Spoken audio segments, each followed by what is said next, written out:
Alors, je sais pas comment commencer cette vidéo. C'est toujours difficile de parler de choses qui nous sont personnelles devant des inconnus. Parce que, pour la plupart d'entre vous, même ceux qui me suivent depuis longtemps, on ne se connaît pas.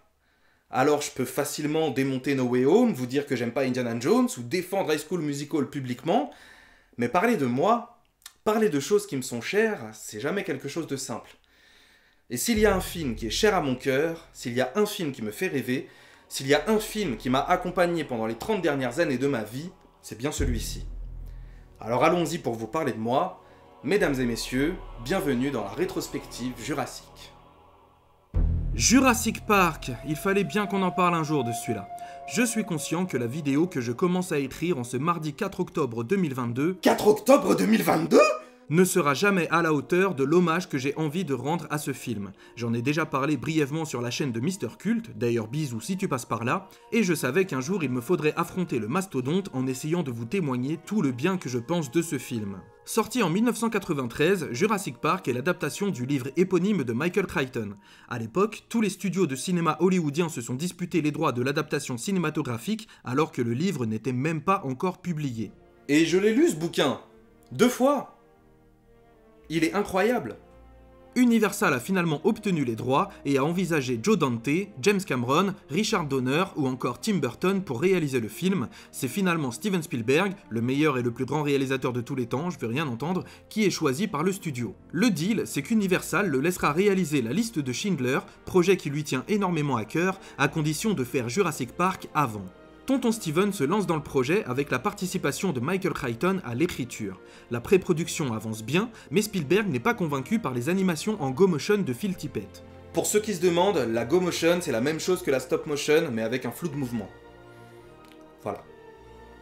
Après avoir vu Terminator 2, Spielberg se tourne finalement vers ILM afin de concevoir des dinosaures en CGI supervisés par Dennis Mullane et d'autres en animatronique sous la direction de Stan Winston. Et pour ceux qui ne connaissent pas le bonhomme, c'est pas n'importe qui, puisque c'est lui qui a créé le design du Predator et de la Reine Alien. D'ailleurs, cette phrase qu'on entend entre Grant et Malcolm... Alors qu'est-ce que t'en penses? Que notre métier est fini? Vous voulez dire éteint? est une vraie phrase qui s'est dite entre Winston et Tippett après qu'il ait été décidé de ne pas faire de go-motion pour Jurassic Park. Sans oublier qu'Universal engage également le grand John Williams pour s'occuper de la composition musicale. Mais si vous voulez en savoir plus sur la production de ce film, je vous recommande toutes ces vidéos qui en parlent de manière bien plus complète, et croyez-moi, il y a matière à écrire un livre sur la manière dont Jurassic Park a été fabriqué. Bon, et de quoi qu'est-ce que ça cause Jurassic Park? Ce film nous raconte l'histoire d'Alan Grant, un paléontologue, qui avec sa collègue et compagne Ellie Sattler sont invités par le milliardaire John Hammond à venir visiter son futur parc dans lequel il a recréé des dinosaures vivants. Ses petits-enfants, Lex et Tim, se joignent au groupe, ainsi que le professeur Malcolm, un théoricien, Chaoticien. et Gennaro, l'avocat représentant les actionnaires du projet.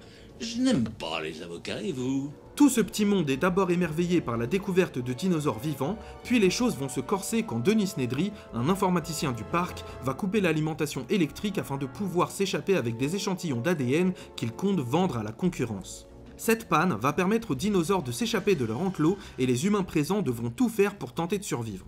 Quelques morts et péripéties plus tard, les survivants arrivent à s'échapper de l'île, laissant derrière eux un parc dans lequel la nature reprend ses droits. Et c'est un putain de chef-d'œuvre. Vraiment, je ne vous apprends rien. Il est rare qu'un film fasse autant l'unanimité, mais là c'est clair, Jurassic Park est un bijou du 7e art comme on n'en voit que trop peu. Vous voulez la preuve que ce film est un chef-d'œuvre ? Bim! Premier plan de la scène d'ouverture, on croit qu'un dinosaure va apparaître à travers les feuillages, alors qu'il s'agit en réalité d'une cage contenant un dinosaure. Tout le propos du film et la puissance de la mise en scène sont là. Spielberg veut nous parler d'illusion, mais on y reviendra un petit peu plus tard. Commençons par évoquer la réalisation de manière générale. Et que dire? Déjà en 1993, Spielberg était un maître en la matière. Jaws avait provoqué une désertion des plages car les gens avaient peur de se baigner, E.T. a fait pleurer la planète entière, et la trilogie Indiana Jones a eu un succès retentissant. Alors aux commandes de Jurassic Park, comment vous dire que le bonhomme s'est bien lâché? Steven Spielberg arrive à sublimer les images de son film, et ce dès les premières minutes avec des plans magnifiques, lourds de sens, appuyant le parallèle entre Muldoon, le chasseur, et le Vélociraptor. Plans qui sont d'ailleurs un foreshadowing pour la scène où celui-ci finira en yakitori. Petite futée. À la sortie de Jurassic Park, nous venions de découvrir que les dinosaures sont les ancêtres des oiseaux et Spielberg a voulu intégrer cela dans son film, mais également dans sa réalisation, comme dans le passage de l'attaque du T-Rex où celui-ci utilise sa patte pour bloquer sa proie et l'empêcher de bouger. Quoi d'autre niveau réal ? Le plan où nous suivons les jambes de Tim dans les hautes herbes qui se clôt par une vision sublime du Triceratops. Incroyable ! Celui où il est coincé sous la voiture avec le T-Rex juste derrière. Terrifiant. Celui où les pupilles de l'animal se dilatent. Diablement réaliste. Le coup du verre d'eau qui indique le danger. Astucieux. Ou encore la première vision d'un dinosaure avec un rapport d'échelle archi bien géré. Plan qui est magique.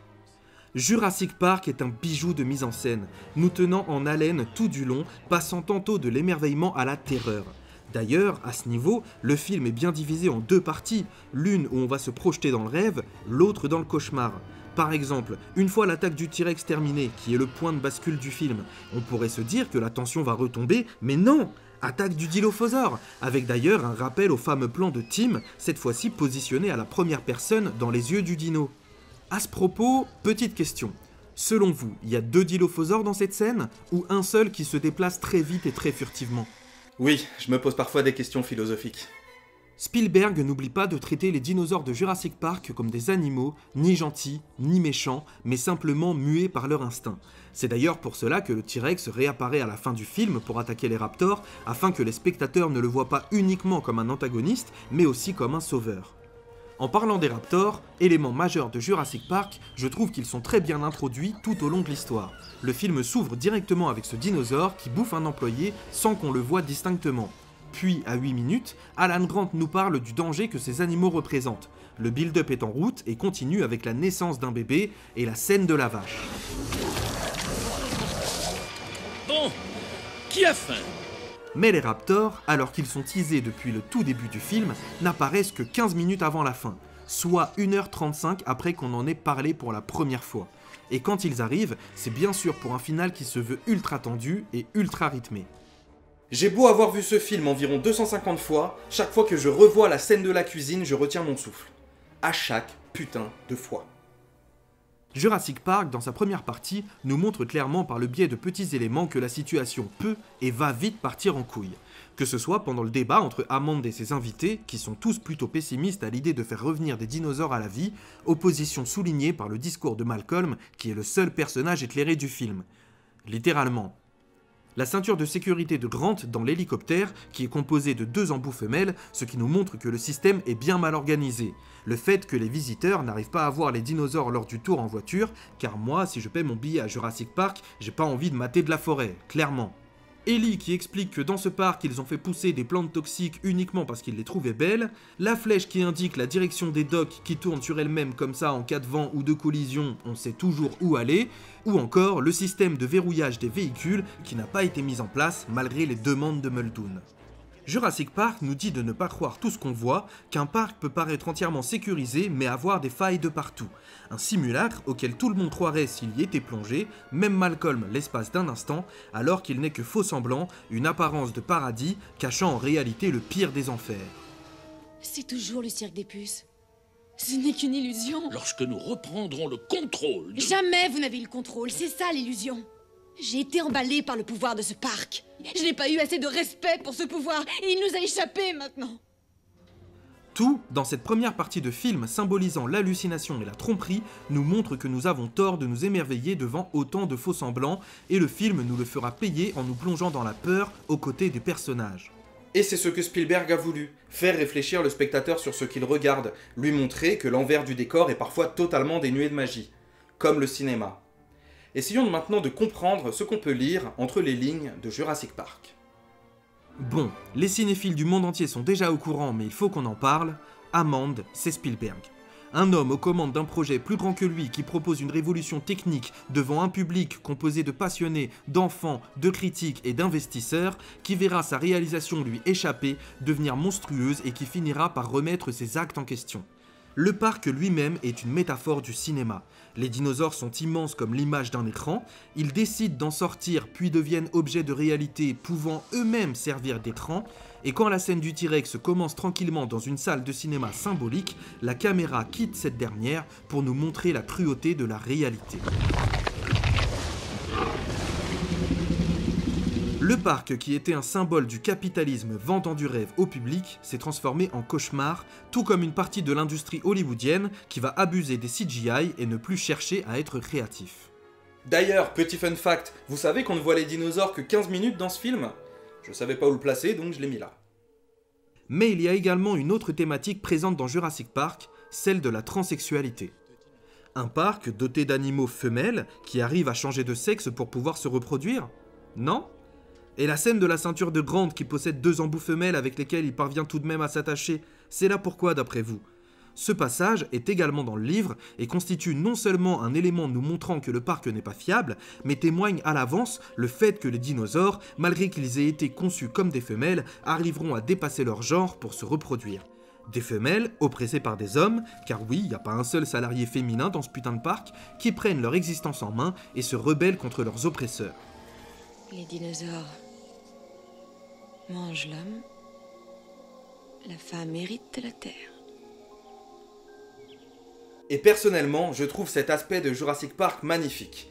Mais le film va encore plus loin sur la question du genre, notamment avec le parcours d'un personnage, Alan Grant. Alors sachez que cette interprétation n'est pas la mienne. Je l'ai vue un jour en vidéo sur la chaîne de Jurassic Fanatic et j'y ai de suite adhéré. Alan Grant est un personnage qui n'aime pas les enfants. Sa compagne Ellie aimerait en avoir, mais lui refuse. Oh, Ellie, écoutez, ils hurlent, ils foutent le...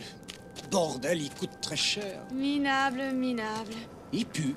Une fois dans le parc, notez que Alan est habillé en bleu, couleur associée au genre masculin, et Ellie en rouge, couleur associée au genre féminin. Ce couple va se retrouver dans une clinique de fertilité, assister à une naissance et rencontrer des enfants sans parents en quête d'attention envers qui notre héros aura beaucoup de rejet. Alors qu'il est le seul à pouvoir les sauver, Alan accouche symboliquement Lex par lui-même alors qu'elle est coincée dans la voiture et finit par se rendre compte que les dinosaures ont réussi à changer de genre. À ce moment, ses vêtements se recouvrent de terre, ce qui leur donne une couleur rougeâtre ressemblant à celle qu'Ellie portait en début de film.